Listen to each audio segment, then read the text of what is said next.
Assalamualaikum warahmatullahi wabarakatuh. Nama saya Zada Trusna, saya dari kelas 11 IPA 2. Di sini saya akan menjelaskan tentang latar belakang perburuan mutiara dari timur.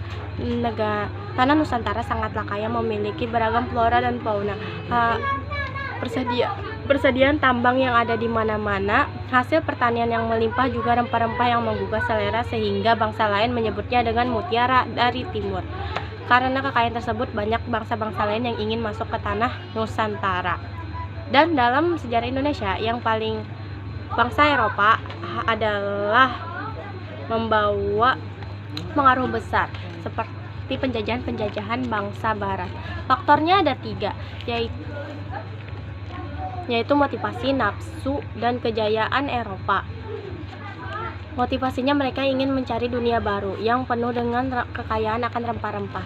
Setelah mereka menemukan itu, mereka ingin menguasai dunia baru itu untuk perekonomian mereka dan kejayaan Eropa. Kemudian mereka menjualnya lagi ke negaranya dengan harga yang lumayan tinggi, seperti rempah-rempah yang pala, cengkih, lada, untuk dipakai sebagai bumbu masak dan minuman penghangat tubuh, hangat badan. 2. Latar belakang kedatangan bangsa Arab ke Indonesia. Runtuhnya Kekaisaran Romawi. Kekaisaran Romawi mengalami masa pemerintahan Kaisar Octavianus Augustus. Kekuasaan hampir meliputi Eropa, Afrika Utara, dan Afrika Barat. Namun, runtuhnya Kekaisaran Romawi pada tahun 476 Masehi mengakibatkan pada kemunduran jalinan bangsa Eropa dan Asia. Zaman kemunduran ini disebut zaman kegelapan atau Dark Ages. Yang B, Perang Salib atau Perang Suci. Perang Salib, perang yang melibatkan antara bangsa Eropa melawan Turki, orang Saljuk, dan orang Arab. Perang ini disebut Perang Salib oleh orang Kristen dan Perang Suci oleh orang Islam. Perang ini berlangsung selama 200 tahun menjadi 7 periode. Yang akhir itu terjadi karena perebutan kota Yerusalem yang akhirnya direbut kembali dari tangan Raja Kristen yang telah berkuasa selama 100 tahun dalam Perang Kittin. Pahlawan Islam yang terkenal adalah Salahuddin Al-Ayyubi. C. Jatuhnya kota Konstantinopel ke tangan Turki Utsmani. Pada tahun 1453, Khalifah Utsmaniyah yang berpusat Turki menguasai Konstantinopel, yang sebelumnya termasuk wilayah kekuasaan kerajaan Romawi Bizantium. Ini Bizantium. Jatuhnya Konstantinopel menimbulkan kesulitan bangsa Eropa, khususnya dalam bidang perdagangan. D. Penjelajahan samudra. Bangsa Eropa terkenal dengan kemahirannya dalam pelayaran dan pencarian rempah-rempah hingga perburuan mutiara dari timur. Adapun faktor-faktor yang mendorong penjelajah samudra yaitu penemuan kompas, mesiu, navigasi, peta, dan peralatan pelayaran. 2. Adanya ambisi untuk melaksanakan semboyan 3G, yaitu gold, glory, dan gospel. 4. Portugis dan Spanyol merupakan bangsa Eropa yang menjadi pelopor penjelajahan samudra. 4. Teori heliocentris dan Copernicus yang menyatakan bahwa bumi itu bulat, mendorong teman-teman Copernicus ingin membuktikannya. Teori pembantah teori geosentris dari Ptolemus yang menyatakan bumi itu datar. 5. Kisah Marco Polo ke dunia timur, yaitu Tiongkok. 3.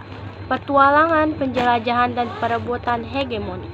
Jatuhnya kota Konstantinopel pada tahun 1453 ke tangan Turki Utsmani mengakibatkan jalan bangsa Eropa untuk mendapatkan rempah-rempah yang murah di tanah Asia di kawasan Laut Tengah tertutup. Dampaknya, harga-harga rempah di pasar Eropa sangat tinggi. Oleh karena itu, bangsa Eropa berusaha mencari dunia baru yang mempunyai banyak rempah-rempah, yang kaya akan rempah-rempah. Bangsa Portugis dan Spanyol merupakan bangsa yang menjadi pelopor penjelajahan samudra. Bangsa Spanyol dan Portugis menjadi pembuka jalan, menemukan kepulauan Nusantara sebagai daerah penghasil rempah-rempah. Selanjutnya, bangsa Belanda, Prancis, dan Inggris menyusul. Namun, tujuan bangsa Eropa tidak hanya untuk mendapatkan keuntungan hasil dari perdagangan rempah-rempah, namun dia ingin menjalankan tugas untuk menyebarkan agama di tempat-tempat tersebut. Adapun tujuan bangsa Eropa melakukan penjelajahan samudra adalah sebagai berikut. 1. Gold, emas. Berburu mendapatkan kekayaan dan keuntungan dengan cara mencari dan mengumpulkan emas, perak, bahan tambang, serta bahan lain yang pada waktu itu dituju, terutama di Guinea, dan rempah-rempah dari timur. Itu sangat larang sehingga mereka bisa menyebutnya emas, karena emas itu adalah uang. B. Glory, kejayaan. Berburu untuk mendapatkan kekayaan, super prioritas, dan kekuasaan. C. Gospel, menyebarkan agama. Selain gold dan glory, bangsa Eropa juga menjalankan tugas untuk menyebarkan agama di daerah tujuan. Berikut akan dijelaskan petualangan, pelayaran, dan penjelajahan samudra bangsa Eropa menuju Kepulauan Nusantara. A. Portugis.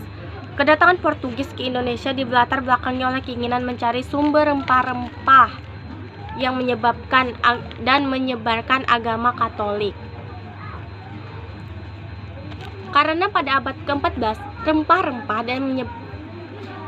rempah-rempah merupakan komoditi yang penting di negara Eropa karena sangat mahal. Mereka ingin menjual rempah-rempah ke negara Eropa karena mereka bisa mendapatkan uang lebih dari rempah-rempah.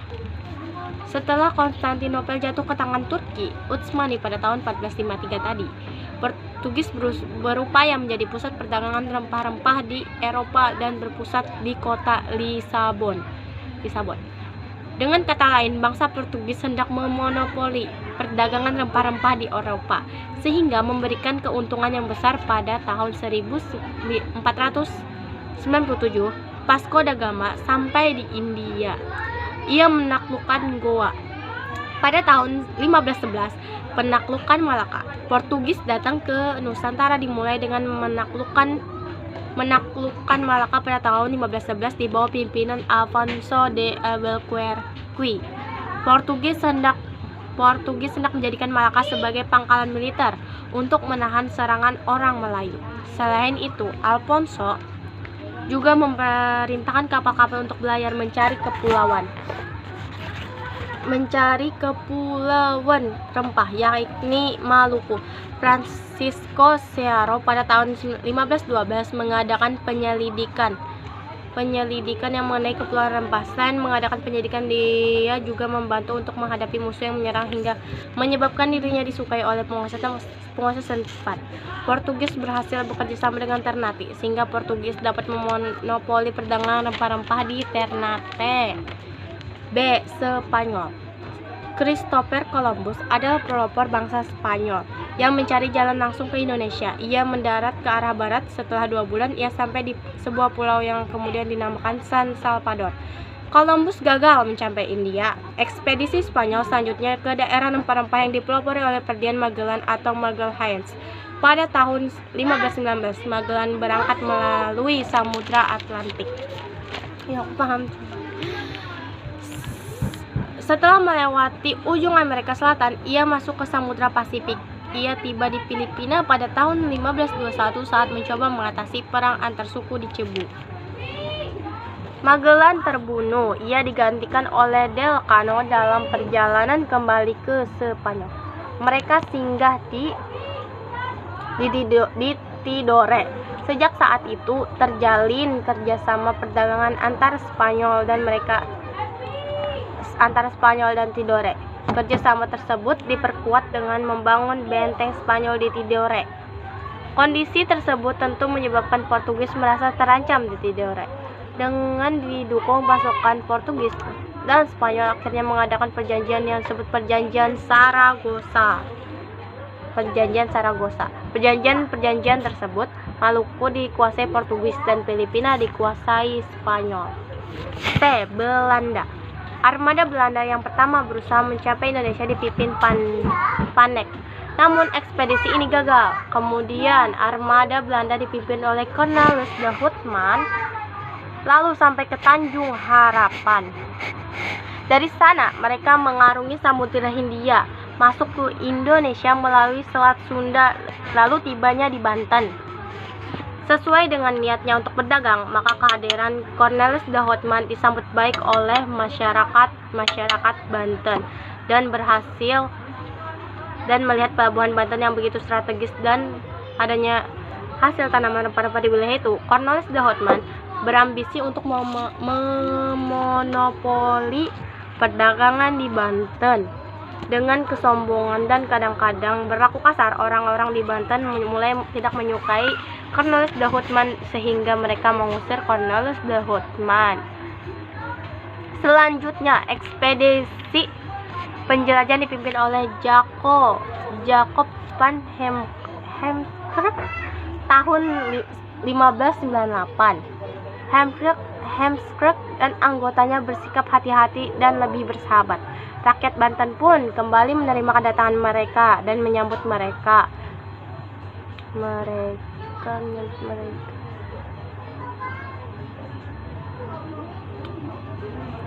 Waktu itu Maluku sedang konflik dengan orang-orang Portugis. Pelayaran dan perdagangan orang-orang Belanda di Maluku mendapatkan keuntungan yang berlipat. Dengan demikian semakin banyak kapal-kapal dagang yang berlayar menuju Maluku. Karenanya itu jadinya banyak datang ke Maluku. Lalu banyak Inggris. Keberhasilan Portugis sampai ke Maluku mampu mendorong perdagangan rempah-rempah semakin meluas. Bahkan Lisabon dalam waktu singkat berkembang menjadi pusat perdagangan rempah-rempah di Eropa Barat. Berkaitan dengan hal tersebut, Inggris dapat mengambil keuntungan besar dalam perdagangan rempah-rempah. Inggris memperoleh rempah-rempah secara bebas dan alternatif dan relatif murah di Lisabon. Rempah-rempah itu kemudian diperdagangkan di daerah Eropa Barat sampai Eropa Utara. Akan tetapi karena Inggris terlibat konflik dengan Portugis dan Spanyol, apalagi setelah Portugis berada di bawah kekuasaan Spanyol, Inggris tidak lagi bebas mendapat rempah-rempah di Lisabon. Dalam pelayaran kedua timur untuk mencari daerah hasil rempah-rempah, Inggris pertama kali sampai ke India pada tahun 1498 dengan mengikuti rombongan Portugis yang dipimpin oleh Vasco da Gama untuk memperkuat daya saing para pedagang Inggris. Dalam perdagangannya di dunia timur dibentuklah kongsi dagang yang diberi nama East Indian Company Act pada tahun 1600. Assalamualaikum warahmatullahi wabarakatuh.